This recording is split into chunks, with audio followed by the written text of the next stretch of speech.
In this video, I am going to show you turn off Roblox notifications on mobile quickly and easily. If Roblox notifications are distracting you with constant alerts, friend requests, messages, or game updates, this simple tutorial will help you disable them in just a few steps. Go to the Settings apps.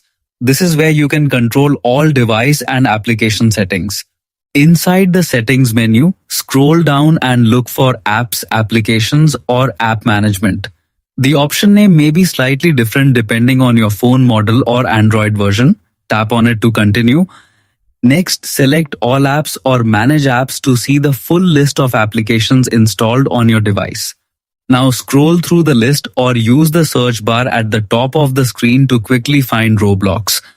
Once you find it, tap on the app to open the app info page.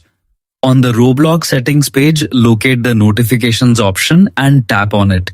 Here you will see all notification controls for the app.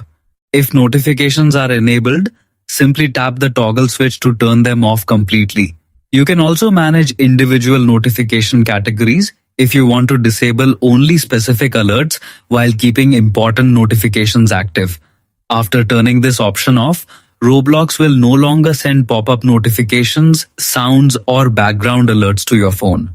This method works on most Android devices including Samsung, Xiaomi, Vivo, Oppo, Realme, Motorola, and many more. If this tutorial helped you, make sure to like the video, leave a comment, and subscribe for more useful mobile tips and Android tutorials.